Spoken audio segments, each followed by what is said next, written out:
now we're going to talk about the other side of the aisle. DC has their show running on HBO Max, which is based on another villain. And that is, of course, Colin Farrell as the Penguin, based on the Matt Reeves Batman movie series. And so I watched episode 1 and 2. I actually just finished episode 2 about a half hour before we got on air. And okay, so now the chat's going to light up. So, is it well written? Yes. Is it well acted? Oh my God, it's extremely well acted. Is it well filmed? Very well filmed and directed. I don't care for it. Oh my God. It's the best show that I've never liked. And look, and it comes down to this. It's The Sopranos, but done with the Penguin. And I didn't care for this. I never cared for The Sopranos. So exactly, it's just like exactly what I named him. Like, this is just Scarface Tony Soprano. That's all this is. Yeah. I don't like this guy any more than I like him. And it's just like it's very well written, very well acted, but it's just like the kid, Vic, is really good at it too. But I'm just like, okay. Yeah, I mean, so before John jumps in here to defend it, as well as the chat here, I'm right there with you, Dave. Like, is there anything wrong with the writing? No, not at all. It's very, like you said, all of that stuff is very awesome. But do I care? I just don't. We know the Penguin character is going to be around, so he's not going to die. And you know what? I don't like mob stuff. Like, I grew up in the 80s and 90s where my parents and aunts and uncles just gushed over The Godfather and sat there for 8 goddamn hours every time they showed the movie on TV, and just I hated that stuff. And so I'm just kind of that way with the mobster shit. I just don't like it. And the one character I do like, and you mentioned his name, I forgot already, the Penguin's little cohort, that Vic, like, and he's just fucking torturing that guy, which is just pissing me off. Like, I want Batman to come and fuck the Penguin up. That's what I want, and I'm obviously not going to get it in the show. So I just, again, I cannot disagree. It seems very well written, very well executed. That's all great. I just don't like any of the characters. I don't like mob shit, and the only character that I like or sympathize with just gets fucking tortured. Doesn't even want to be there. So, I'm right there with you. I can't say this is bad. It's not bad. It's just not for me. I don't care. John's gonna crack. Bring on the Acolyte. Come on. Oh God. No. That's my flavor. About 30 years ago, I think, I read a bunch of books by a guy named Stephen Brust. It started with, I think the first one was named Jerrig. It was basically set on another planet where humans had been abducted and brought there and then crossbred with the Dragonoid species. And I mean, you find all of that out as you go along. And there's a lot more you find out as you go along. That's the only thing I'm going to spoil. It's a really good series. People should read it. But the main point of it was Vladimir Taltosh, the guy that was the main character, was in a mob. He was he was literally a mob enforcer and an assassin. And he worked his way up slowly through the books, through the ranks, while figuring out who the hell he was and all this other stuff. I mean, it really, really good set of books. So maybe I just have fond memories of that. I did not care for The Sopranos. I remember watching 1 or 2 episodes, and it just felt too soap opera-y for me. This, I don't know why, I do like it. And one of the things that's catching me is I have no freaking idea what's going to happen next. Like with Agatha, from moment to moment, you can kind of see what's going to happen next. Although I didn't expect one of them to, but this, it's like, I mean, it's making me feel like I'm reading about Vladimir Teltosh again. You get into a jam where you're sitting there going, look, I'm pretty smart. I have no freaking idea how he's going to get out of this. And then he gets out of it. And it's brilliant. And the writing on this is just on point for that kind of stuff. And then you've got like Kristen Milotti and Colin Farrell, who like nobody in this is phoning it in. But those two guys, especially Colin Farrell in the freaking fat suit, holy mother of Pete. Like I think he's doing an amazing job. And Kristen Milotti just like poured her heart out in the last episode. And in this episode, she's going from I'm crazy to my God, she could shiv anybody at any point right through their eye. You know, like you don't know when she's just going to snap, turn around and kill somebody. Right. I mean, I remember her from How I Met Your Mother. I didn't realize she had this kind of range. She's unbelievably talented. And like the rest of the cast is just as good. So and Clancy Brown, I mean, it's got Clancy Brown in it. So I like it. I really, really, really like it. And my only complaint is while all of this is going on, you know, with like gunfights in the streets and stuff. Where the fuck is Batman? Right. You know, like that's why Gotham didn't work. It's why this doesn't work. Right.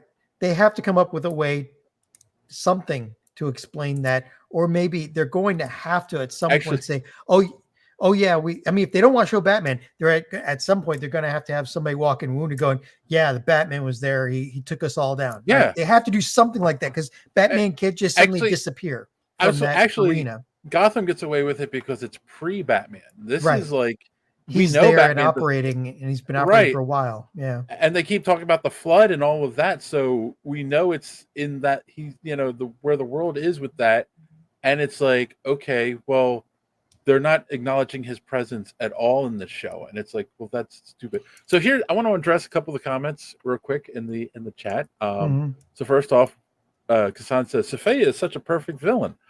I love her portrayal. You never know what she's going to do next. Yeah. Which is the problem. Scary in a scary way. Here's the problem. But the main character of the show is supposed to be also a villain. So it's a villain versus a villain. That's not my what? Wait. How could you not like watching, you know, this guy's bad and ooh, here comes Darth Vader. Oh, I want to see those two fight. Like watching the villains fight is the best thing because you're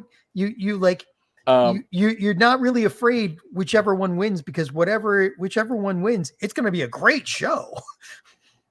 Thrawn says that's why Batman can't be in the show. He's the ultimate foil to any character actions or scenes. Exactly, but then that ruins this whole show. And then Kassan trying to defend it by saying Batman can't be everywhere at once. The show could be happening during Batman's entanglement with another villain. Also, Batman is relatively new to the city. Yeah, but again, he's trying to stop crime and he's trying to get drugs off the street as well. So he would have known about that shipment being moved, and he would have been involved with that before the hit took place. In most of the time in these kinds of stories. But here's the other thing. Because Kassan's also trying to say that the quality and the writing is better on Penguin, but I did have an issue with the last episode. They caught the one guy who was part of the group that attacked the shipment, and they have him in the basement tied up, and Penguin goes down. He's going to use him to pin this on Vidi, and the kid gets caught, so he runs, and I'm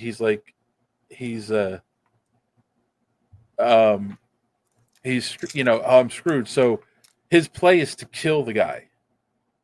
And it's like, I think it like that he just put himself in a worse situation. And that was just so they could have like this scuffle thing where he plants the knife on someone else, where it's funny because they make it even seem like he didn't even think about the knife until they mentioned it when they had them all lining up. And it was just like, I just felt that part I felt was poor writing. I think there's 100 ways out of that situation.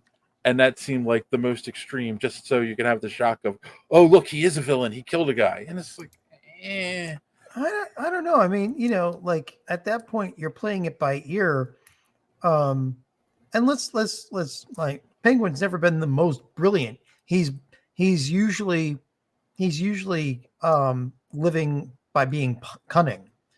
So you're not watching a guy who's playing 5D chess. You're watching a guy who's by the skin of his teeth, doing what he needs to in the moment at any given moment, which is why you can never figure out what's going to happen next, which I like, because I'm tired of information dumps, and I'm tired of everything being phoned in.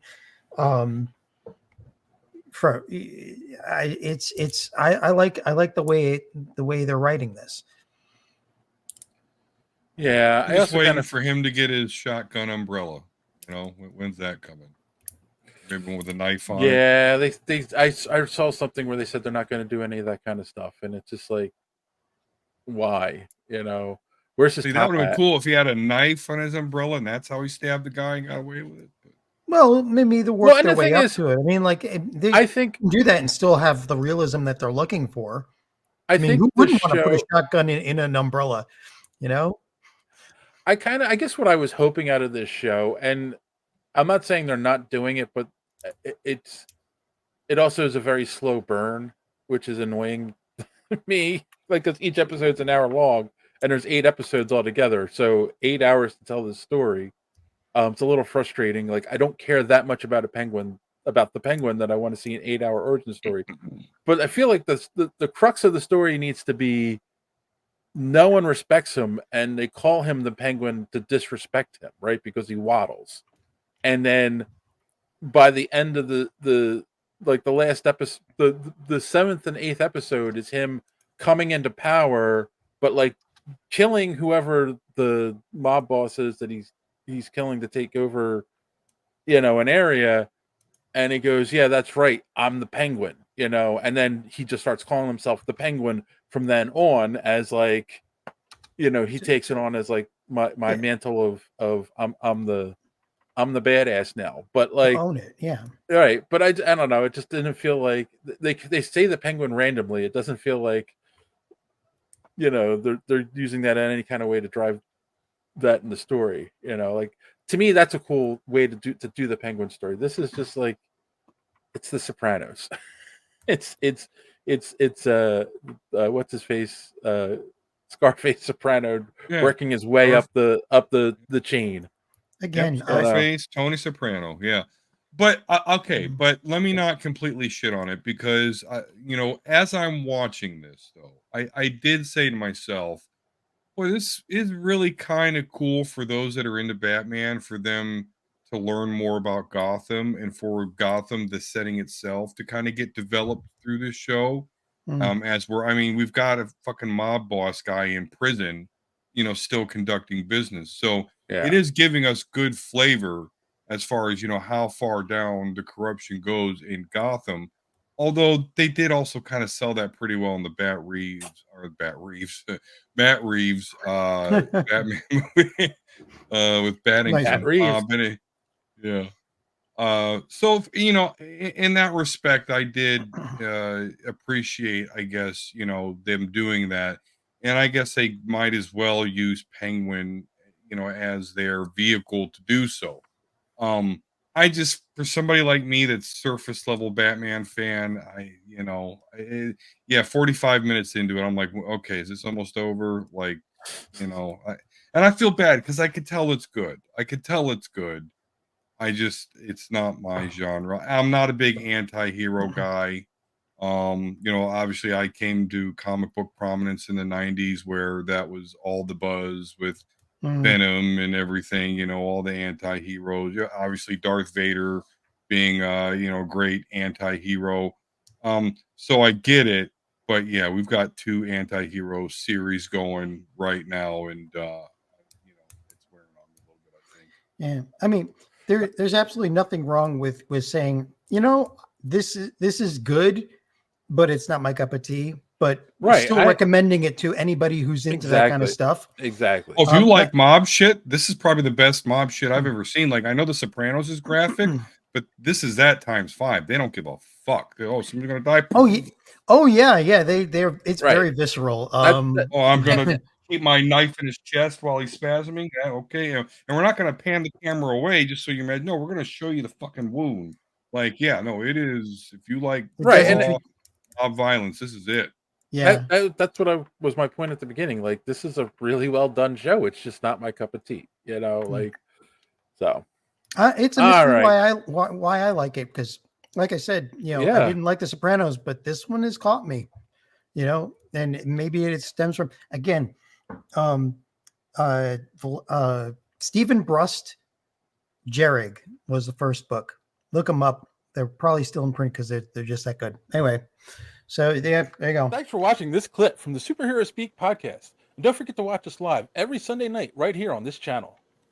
While you're here, hit the subscribe button and click the bell for notifications so you won't miss out on any of our great upcoming content. Speaking of content, don't forget to check out our website, superheroespeak.com, where you can find the podcast, links to our social media, merch, comic reviews, and so much more. That's superheroespeak.com. Thanks for watching, and don't let your cape be caught in the door. See you next time.